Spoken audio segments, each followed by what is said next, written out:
Welcome to Location Weekly, your favorite podcast show of the week. This is episode number 710, and we are recording on April the 3rd. If you're watching the video, you can see that right beside me is Karsten, my co-president of the LBMA, and we are here in Germany this week because we just had our annual European RetailLoco conference here.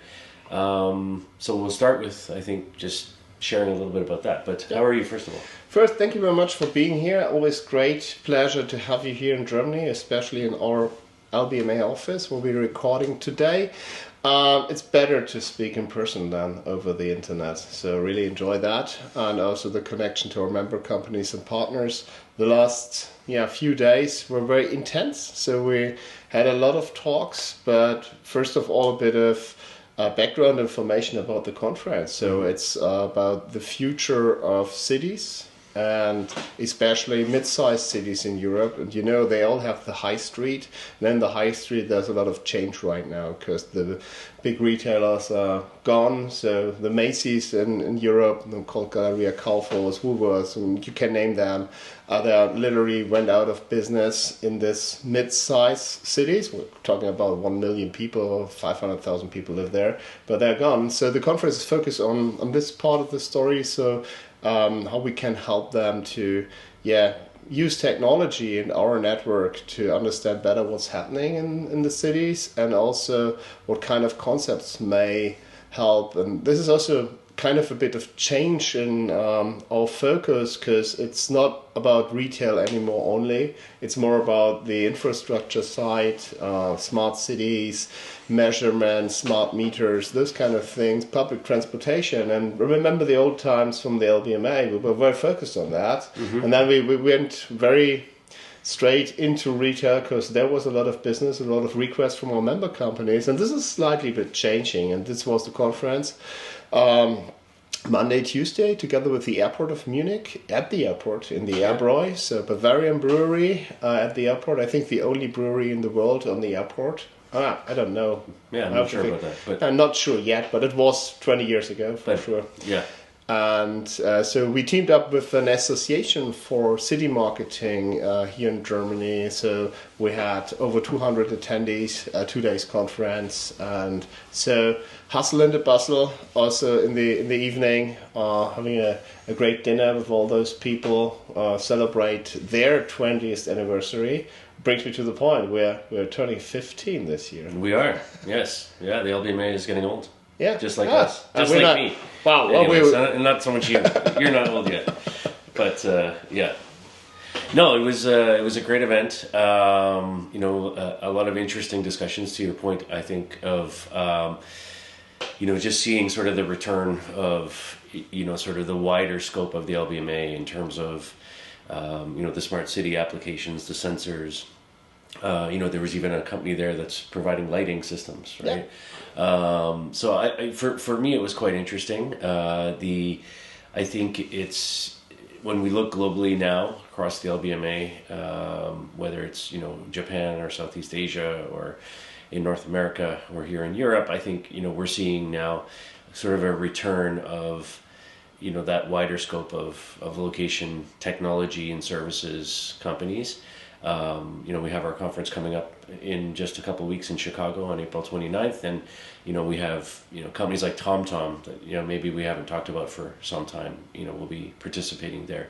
Companies that are providing tablet solutions in hotel rooms, for communicating with guests and things like that. So it's a much wider scope, as you say, than retail.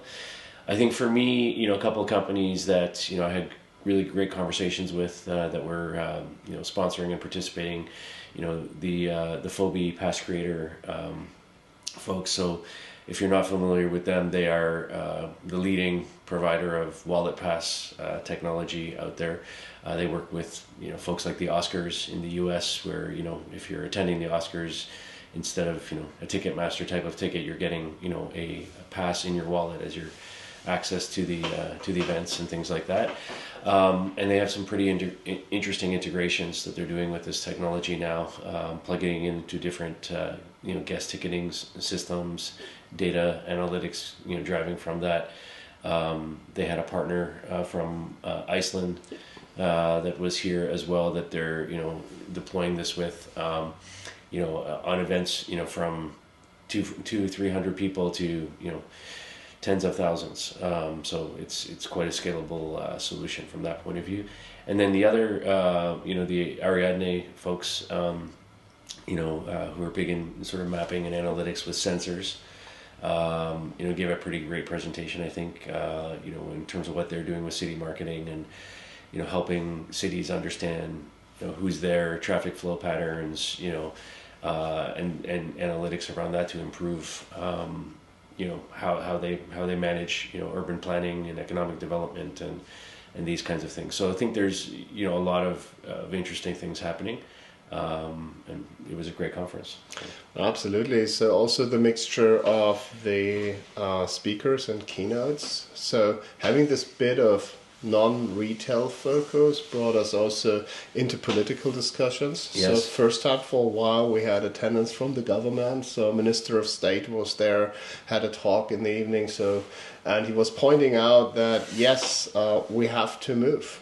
It's not like that we can wait, that's going to be better. And obviously it's not good yet. So we have a lot of challenges, especially in Central Europe, also in Germany, in terms of how we digitalize, how we run our government. And so this guy was very straightforward, very open, young also, and also very well, very great knowledge about digitalization. So you may have heard about ESA space. So the first rocket launch out of Germany took place this week. So we had a first rocket in Norwegian, started from a startup here in Munich after hidden development of 3 years. And it's a competitor for the guys out of US. So bringing small satellites into the orbit for communication, things like that. Successful start, 30 seconds of rocket launch. So it's always a great success if this thing is just leave the start pattern and then go there. But he's very deep in that thing. So and that also lead it into the other way. So what we are not doing yet. So why are we not investing? Why are we stuck in kind of a fear situation? And I think also as an industry association, we are kind of responsible to share the good and also the not as good things right now. But this is kind of new for us because being in the retail industry over the past years was always growing, new technologies, new stories, new success, a lot of media. But also we have to face those kind of things. Very, very good conference.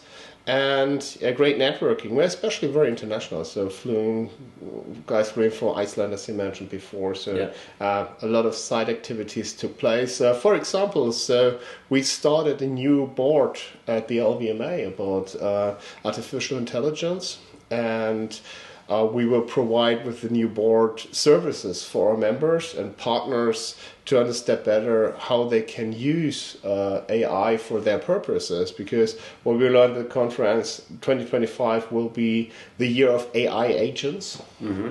So we did hear that. So multiple small agents help you for use cases, not this big thing. It's just like, okay, I have one question. And there was a company providing a service for a website for a city. I want to highlight this because I like the idea. So all these government websites of the city, and they try to collect all the information about the city, and there you never find anything you want to search for. So what they did, they removed all the content from the website and just put it AI-driven chatbot into that and feeded the information from the website in. And so people ask things like dog.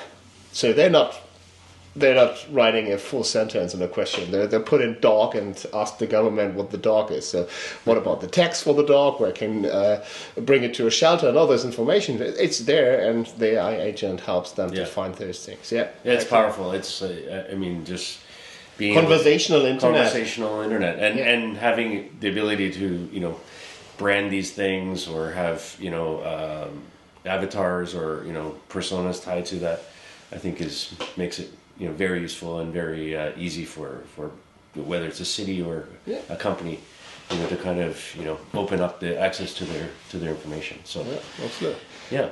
Also a new member, Yes. not only just one, but I want to highlight it. You can see it in the back. It's the BBE Retail Consulting company. So the CEO, Dr. Johannes Berndsen, had a keynote here, and they're specialized in a retail consulting for literally everything you need. Starts with find the right location, then go into the store, what kind of technology you can use in the store. Quite big companies, so very happy to have them. And in his keynote, he mentioned that we not longer should discuss about the square meters we have and how much money, so the profitability per square meter. So he came up with the idea, it's like this experience per square meter. So it's a new form of a KPI for retail industry. So, and it combines things like the quality of stay. So one example he showed was I think it was a castle south of London, where a furniture company just literally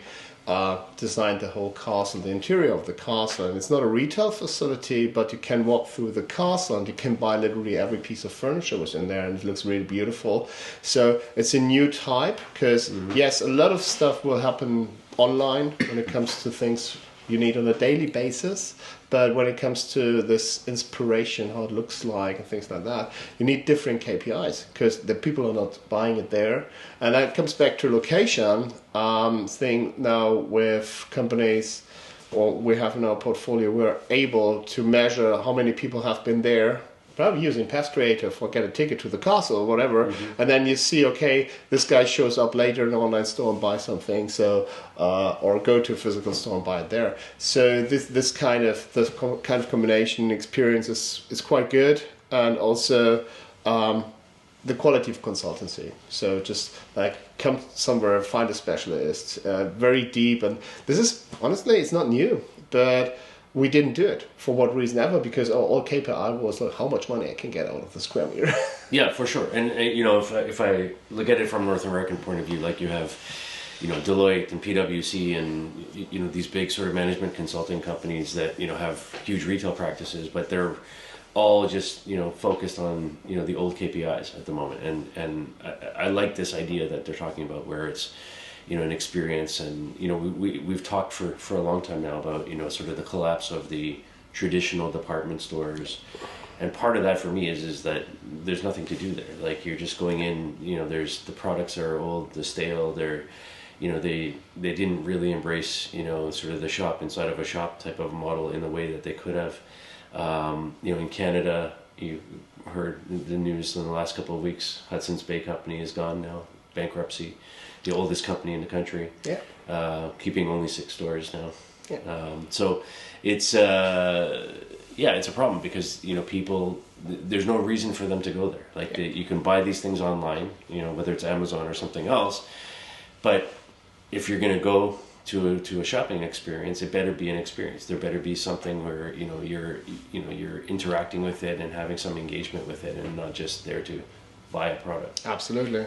So I completely agree with that. And also looking into this educational factor of it.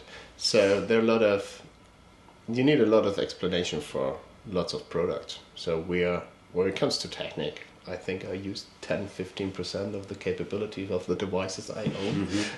So if somebody just help me to understand better how I can use my product, the engagement with the brand and the brand loyalty will be much higher for future buying interest or buying decision we will make. So, but this is changing. There's good things. So there are coming KPIs, but also we have to focus the reality. People are short on workers also here, and you need experienced guys on the store front to explain things. So it's obviously it's a new kind of industry growing. So we know from the old days the promotional companies. So you promote one product in a store. I think this will turn into more like an event-driven experience on site, as we know it from bigger shopping centers. And there was also the airport of Munich shared their experience with, because this is one of the biggest retail and out-of-home experience areas in Germany where you can buy and just present your brand, like a rental car company or tech companies. So this is multiple touch points. So starting at the parking deck, then going into the terminal, I have a new touch point. It's all location based because otherwise it doesn't work. So and we have to focus a bit more on this. Yeah. Good. Nah. All right, and then one other story I wanted to highlight for this week, coming more stateside again. So Simon Malls, the big shopping mall property owner, has announced through their Simon Media and Experiences division a partnership with a company called Adentro. I think it's really interesting because what they've done is, what Adentro is really well known for is guest Wi-Fi experiences in malls and other properties. And so they've kind of built a platform now that is using the Wi-Fi data that's coming off of that anonymized first-party Wi-Fi data on site as guests are engaging with this in the malls to collect the data to build audiences from this data, so that the brands that are have stores in these malls can then use this to target ads to the consumers in the shopping environment. And so they're doing this across all platforms, so display, social media, connected TV campaigns, and obviously mobile itself in terms of through the app experiences that they have in these malls. So I think it really brings for better targeted advertising. It creates an interesting opportunity for the retailers themselves to have another way to reach to the consumers and maybe catch them while they're in there, bring them into the store with some sort of offer or incentive.